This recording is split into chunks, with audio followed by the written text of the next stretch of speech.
तुम एक दिन जब मृत्यु का समय निकट आता है, इस शरीर को छोड़ देते हो, परिवार को छोड़ देते हो, पूरी दुनिया को छोड़ करके आत्मा विदाई ले लेती है, तो जीते जी ये बीड़ी, सिगरेट, गांजा, चरस, तंबाकू, मांस, मछली, अंडा, नशा, शराब, व्यभिचार, अनाचार, दुराचार, भ्रष्टाचार, सारी बुरी आदतों को तुम त्याग दोगे।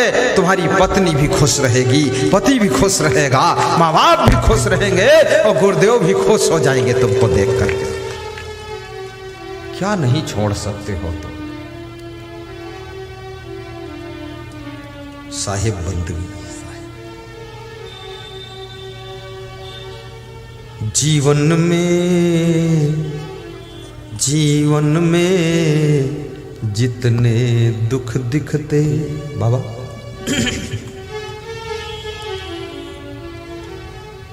अच्छे आदमी की तलाश हर आदमी को है। भगवान श्री राम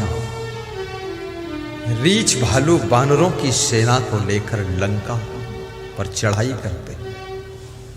राम से किसी ने पूछा कि मनुष्यों की सेना लेकर तुम क्यों नहीं गए? तुम खुद मनुष्य रूप में थे। बानरों बंदरों की सेना लेकर गए, हिंदुस्तान में क्या मनुष्यों की कमी थी?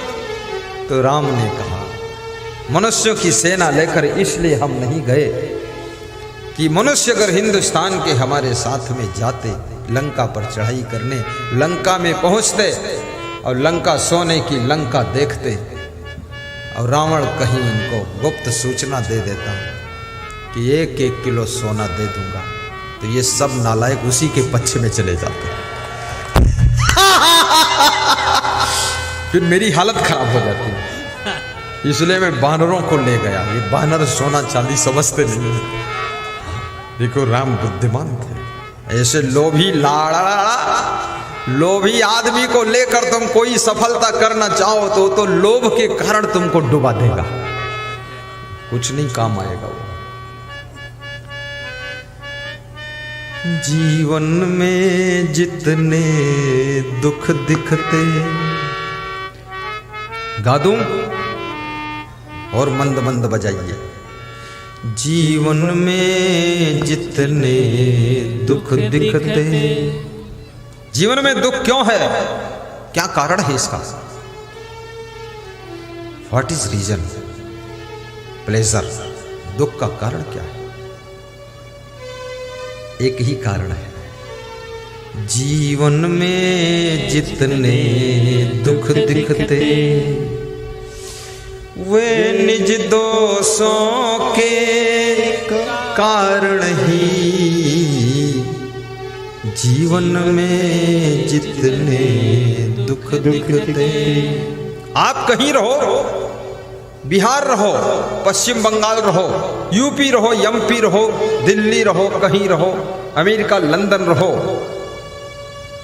आप सब जगह सुखी हो सकते हैं। कोई नहीं पूछता ये गुरुजी कहाँ के रहने वाले हैं, और कोई नहीं जानना चाहता तुम्हारा आश्रम कहाँ। अरे जाने दो भाड़ में आश्रम, हमको क्या जरूरत है कि ये सेव फल किस बगीचे से आया है? हमको तो सेव फल की क्वालिटी अच्छी, उसे खरीद कर खा लेना है। हमें तो गुरुजी कहाँ रहते उससे लेना देना नहीं, हमें तो गुरुजी अच्छे हैं, बस उनको स्वीकार करना। ये बात है कि नहीं?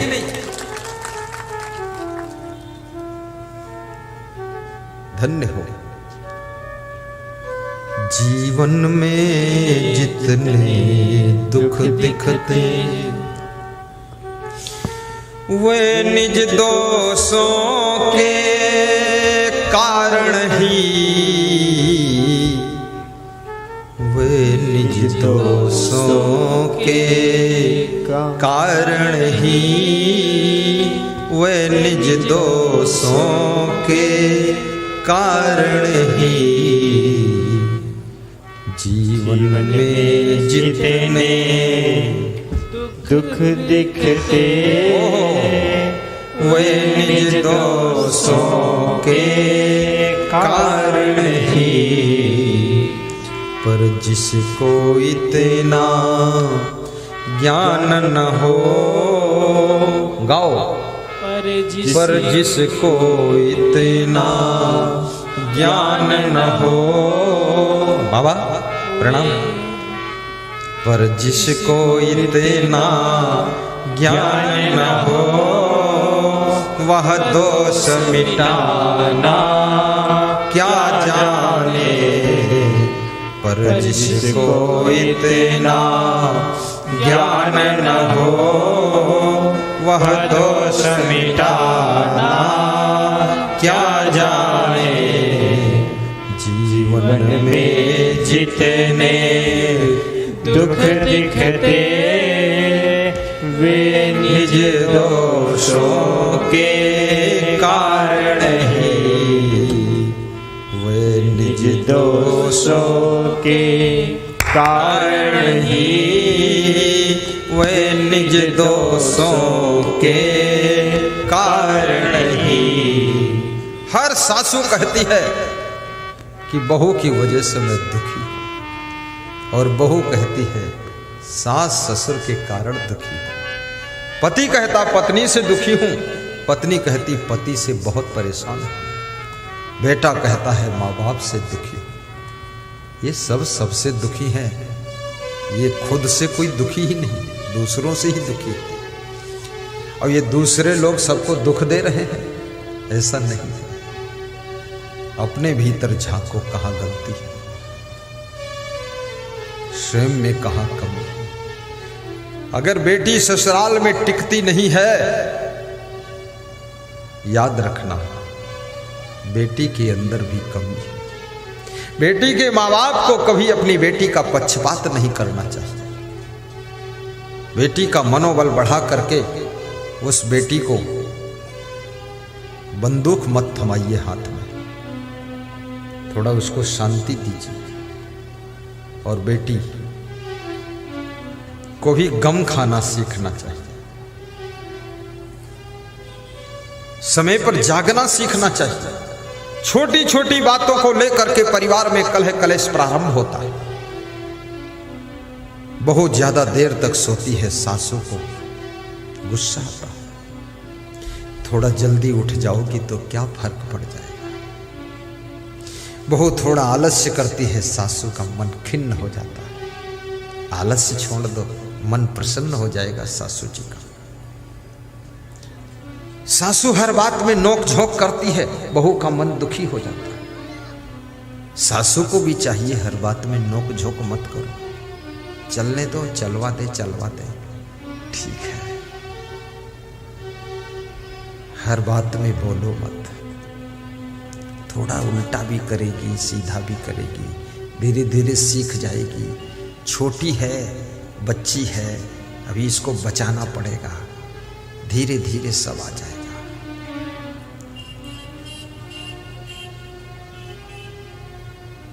गम खाना सीखो।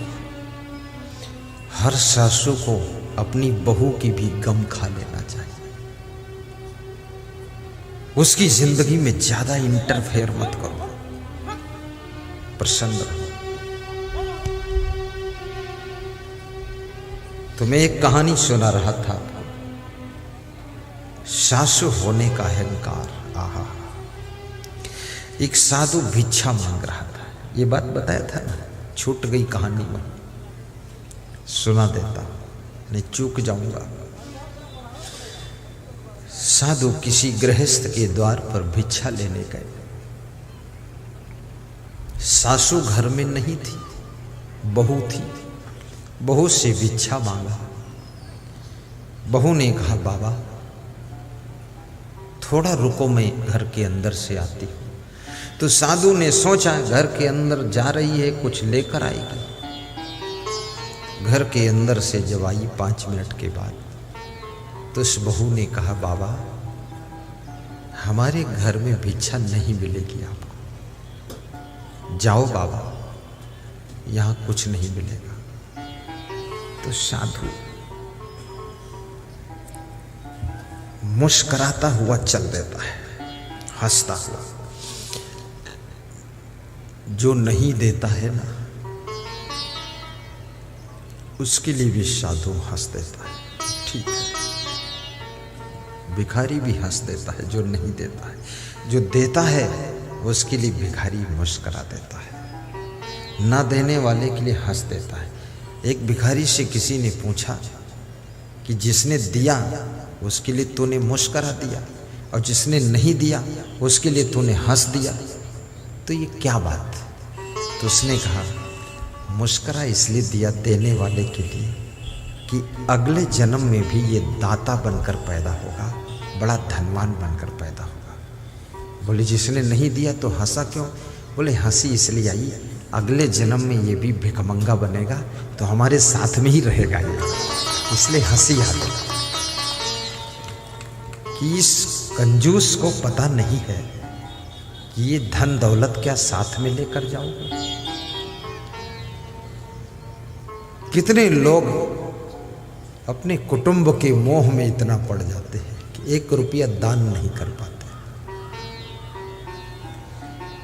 सब कमा कमा कर ढेर लगाते रहते हैं बेटों के लिए और बेटों के बेटों के लिए, 7 पीढ़ी के लिए रख देते हैं। उनको पता है 7 पीढ़ी अंधे और कोढ़ी पैदा हो, कुछ कर नहीं पाएंगे, कोढ़ियों के लिए इंतजाम कर रहे हैं। अरे ये 7 पीढ़ी के लिए धन मत रख, चाहे राजनीति करो चाहे कुछ करो, लेकिन इतना धन जमा करने की जरूरत नहीं है। आप अपने बेटे को अगर सुखी बनाना चाहते हो, सम्माननीय जिंदगी जीने की कला सिखाना चाहते हो और बेटे का प्रभाव बढ़ाना चाहते हो, बेटे को सुंदर संस्कार दे दीजिए, बेटे को ज्ञान दे दीजिए और बेटे को सद्बुद्धि दे दीजिए और बेटे को जिंदगी में चरित्र से रहना सिखा दीजिए। आपका बेटा मिट्टी छुएगा तो सोना बन जाएगा, आपका बेटा महान बनकर के जिंदगी जिएगा।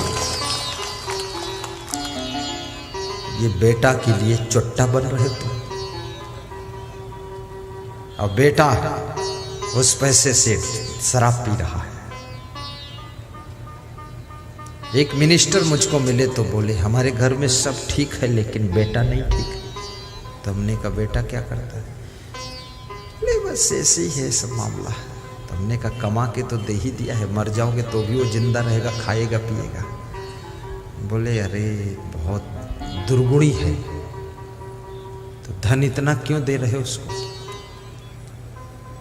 बच्चों से मैं कहूंगा, छोटे छोटे बच्चे जो बैठे हैं, सब बच्चे बेटी हो या बेटा हो, पोती हो या पोता हो, एक छोटा सा दान पात्र बनाइए, छोटा सा डिब्बा गुल्लक बनाइए। और अगर कभी माँ बाप तुमको पैसा देते हैं, नानी नाना पैसा देते हैं, तो गुल्लक में बचत करके रखिए और 3-4 साल के बाद वो पैसा फोड़ कर निकालिए। जो भी निकलेगा 10-20 हजार, 10-20 हजार बाप से कह दो और लगा दीजिए और कह दो एक स्कूटी खरीद दूंगा। ये चाट पकौड़ी खा के घूम रहे हो, आदत बिगाड़ रहे हो, उससे बेहतर है स्कूटी लेकर जाना। कार खरीदो, कार से स्कूल जाओ, क्या फर्क पड़ता है? पैसे को बर्बाद मत करो। और ये भी निवेदन करूंगा, बच्चे को यदि आपने धन दिया है लेकिन धर्म पर चलना नहीं सिखाया, बच्चे को मकान दिया है लेकिन उस मकान में रहने की कला नहीं सिखाई है, और बच्चे को आपने सामान दिया है लेकिन सम्मान से जिंदगी जीने का ढंग नहीं सिखाया है, और बच्चे को आपने बहुत बड़ी शिक्षा दिया है लेकिन बच्चे को अगर संस्कार नहीं दिया है आपने, तो याद रखना आपका बच्चा कभी सुखी नहीं होगा, बच्चा हमेशा दुखी रहेगा। बच्चा सुखी तभी होता है जब सम्मान से जिंदगी जीने का ढंग सिखा दो उसको। ज्ञान दे दो बच्चे को, सत्संग से जोड़ दो, तो वो साधु हंसता हुआ चल देता है। सामने से उस घर की सासू आ रही थी। सासू ने पूछा, अरे साधु बाबा अभी तो मेरे घर के सामने खड़े थे, भिक्षा मांग रहे थे, तो मेरी बहू ने भिक्षा दिया कि नहीं दिया, क्या कहा? तो साधु ने कहा कि तुम्हारी बहू ने जवाब दिया कि बाबा इस द्वार पर भिक्षा कभी नहीं मिलेगी, जाओ बाबा टाइम पास मत करो। बोले फिर मैं हंसता हुआ चला आया। बोले हंसे क्यों? बोले इसलिए हंसा कि अगले जन्म में तुम्हारे घर में भी सब भिखमंगा होंगे, तो मैं मजबूरी में आ गया था तुम्हारे द्वार पर। किसी के द्वार पर कोई अतिथि आ जाए, प्रेम से खिला देना उसको, प्रेम से बोल देना, मेहमान का सम्मान कर देना। और ये भी निवेदन करूंगा, हर रोज किसी के हम मेहमान बनने के लिए भी मत जाना, रोज रोज ससुराल भी मत जाना।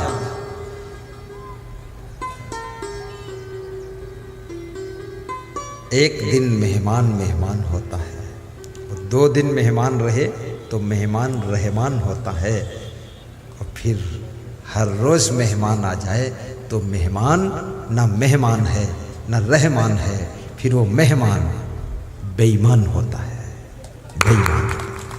दूसरे घर में भार बनते हो, वहाँ भीड़ बचाते हो, टाइम बर्बाद करते हो दूसरे का भी, खाम खा वहाँ खड़े रहते रोज।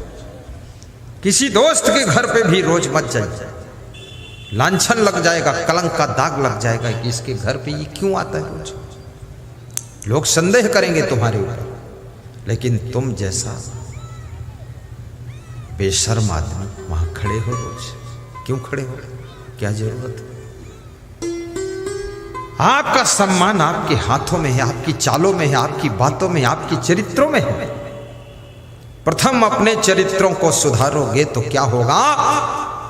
हे गुरुदेव, अपने चरणों में बिठा लोगे तो क्या होगा, बिठा लोगे तो क्या होगा। सासू ने कहा तुम मेरे साथ आओ। सासू वापस ले गई उस साधु को। साधु को बड़ी आशा की किरण मिली, ये सासू है, घर की मालिक है, अब वापस लेकर जा रही। बोले आओ। बहू ने कैसे मना कर दिया कि कुछ नहीं मिलेगा, चलो। महात्मा प्रसन्न हो गया कि अब मिलेगा जरूर, लग रहा।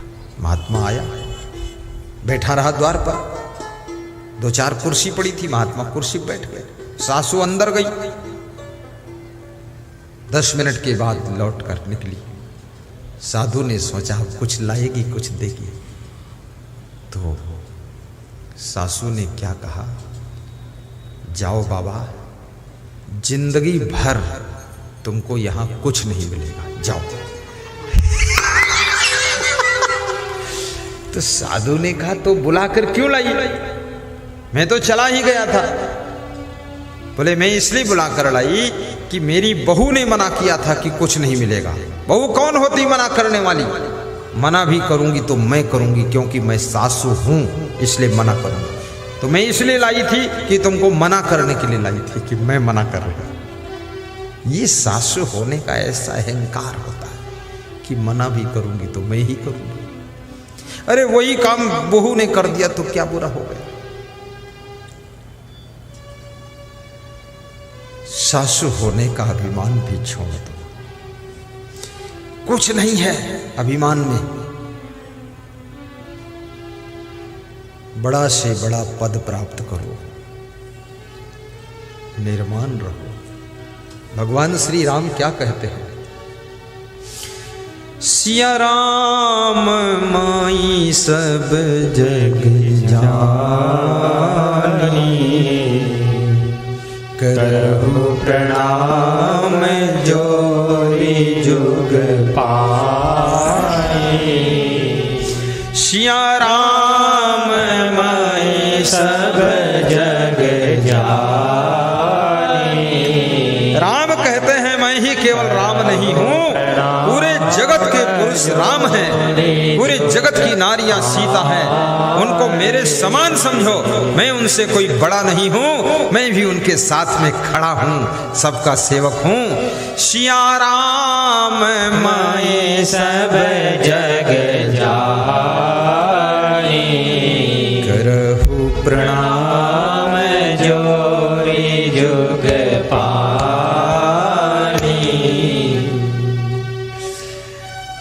सतुई सब मोह मैं जग देखे, मोते अधिक संत शतुई सब मोह जग देखे, मोते अधिक संत कर लेखे। कितनी सुंदर चौपाई है। माता सबरी को भगवान श्री राम सात्विक भक्ति में समझाते हैं कि सारे जगत के नर नारियों को मेरे समान देखना, और यदि कहीं महान संत मिल जाए तो उनको मुझसे भी बड़ा देखना। संत को कितनी ऊंचाई पर खड़ा किया राम ने। अगर संत बनने की सामर्थ्य नहीं है, मत संत बनो। कौन कहता संत बनो? क्यों संत बनते हो? क्यों संत के कपड़े पहनते हो? ढोंग मत मचाओ इस भारत देश के अंदर, निकलो ढोंगियों यहां से। और संत बनने की हिम्मत है, साहस है तो संत बनो, तो सच्चे संत बनो, महान संत बनो, क्योंकि भगवान से भी ज्यादा सम्मान संत को दुनिया देती है। इसलिए संत के जीवन में सभी बुराइयों का अंत होना चाहिए, और संत का दर्शन जो कर ले तो दर्शन करने वालों की जिंदगी बसंत हो जाना चाहिए, बसंत हो जाना चाहिए। जय की जय। लल्लन श्री लल्लन यादव है। प्रयागराज कुंभ में आपने 10-12 दिन सेवा किया था, धन्य हो।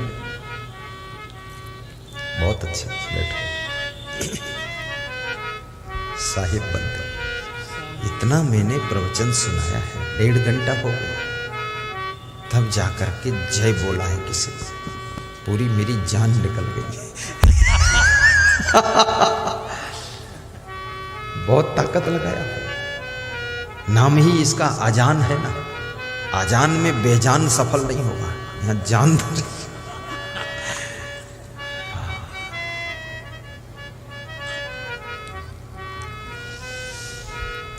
तुम ही मेरे मंदिर, तुम ही मेरी पूजा, तुम ही देवता हो, तुम ही देवता हो।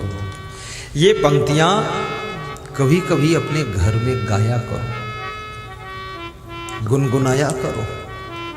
बर्तन मांजते समय, कपड़े धोते समय, गाड़ी साफ करते समय, ये भजन की पंक्तियां आपकी चिंता को कम कर देंगी। भोजन बनाते समय प्रवचन सुना करो मोबाइल से। मेरा नाम सर्च करो, असंग, ASANG, असंग। बस 4000 प्रवचन लोड है, पूरा थोक में समुद्र। सुनते रहो, प्रेम से भोजन बनाओ। जिंदगी में और करना क्या है? कुछ नहीं, यहां मिलने वाला कुछ है नहीं, दुनिया में ज्यादा कुछ नहीं। खुशी से जिंदगी जी लो, यही बहुत बड़ी उपलब्धि है। प्रेम से रह लो, यह बहुत बड़ी उपलब्धि है। सबको प्रेम की दरिया में डुबा दो, ये बहुत बड़ी उपलब्धि है। सबकी गम खा लो, सह लो, अपने संगठन को टूटने मत दो, परिवार की एकता और प्रेम को बना रहने दो। बस संसार में इसी में सुख है। राग द्वेष मत फैलाओ, ईर्ष्या भी मत करो किसी से, कुछ भी मिलने वाला नहीं। दिल के अंदर यदि ईर्ष्या है, राग द्वेष है, शांति नहीं मिलेगी। ईर्षु घृणी न संतुष्टा, क्रोधनो नित्य संकिता, पर भाग्योप जीवी च खड़ेते नित्य दुखिता। यद्रच्छा लाभ संतुष्टो द्वंद्वातीतो विमत्सरा, समा सिद्धाव सिद्धोपि च कृत्वापि न निबद्धते। ईर्ष्या की आग में रात दिन जलने वाले लोग कभी सुख चैन नहीं पाते। जो दूसरों की उन्नति देख करके प्रसन्न होता है, और दूसरों को दुखी देख करके जिसका मन दुखी हो जाता है, पद्म पुराण का ऋषि कहता है वो साक्षात धरती का हरि भगवान होता है, वो भगवत स्वरूप होता है और भगवान कहीं अलग नहीं होता है। जो दूसरों की खुशी में खुश होता है और दूसरों के दुख में द्रवित होता है, ये भगवान का गुण होता है, यही भगवत लक्षण होता है।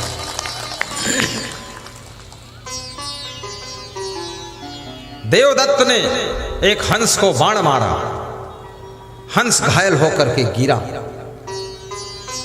गौतम ने उसको उठाया, गोद में लेकर के पानी पिलाया, सहला रहा। देवदत्त आता है और कहता हंस मेरा है क्योंकि मैंने मारा है। गौतम कहते हंस मेरा है क्योंकि मैंने बचाया है। दोनों में विवाद हुआ।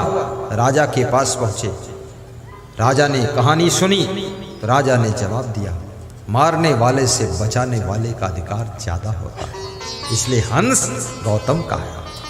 और वही गौतम जो हंस के दुख को सह नहीं सके, बचाने के लिए द्रवित हो गए, वही एक दिन भगवान बुद्ध के नाम से प्रसिद्ध होते हैं, भगवान बुद्ध कहे जाते हैं।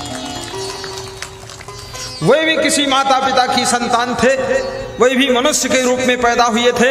राजमहलों में उनका जन्म कहाँ हुआ, कैसे हुआ, ये छोड़ो बकवास, लेकिन मनुष्य का चेहरा है उनका और उनको भगवान बुद्ध माना गया। याद रखना, यदि आपके अंदर दया है, करुणा है, रहम है, तो ये लक्षण भगवान का है, फिर आप स्वयं भगवान के रूप हैं, भगवान के रूप है। ईर्ष्या द्वेष से बचो, जलन मत करना किसी से। कई बार लोग किसी का बढ़ता हुआ नाम देख करके जलने लग जाते हैं कि इसके नाम को बिगाड़ना है किसी तरह से। और याद रखना, आपका नाम बढ़ने लग जाए, धन धाम बढ़ने लग जाए, दौलत बढ़ने लग जाए, शक्ति बढ़ने लग जाए, तो ज्यादा विनम्र हो जाना, अपनी शक्ति का दुरुपयोग मत करना, किसी को सताने में शक्ति मत खर्च कर देना, अन्यथा शक्तियां पुनः एक कुदरत वापस लेना शुरू कर देती है। शक्तियां उसके पास में परमानेंट रहती हैं जो अपनी शक्तियों का सदुपयोग करता है, शक्तियों का प्रयोग दूसरों की रक्षा करने में करता है, उसकी शक्तियां निरंतर बढ़ती चली जाती हैं। जो अपनी शक्तियों का दुरुपयोग करता है, दूसरों को सताने में शक्ति खर्च करता है, वो एक दिन शक्तिहीन हो जाता है, वो शक्तिहीन हो जाता है।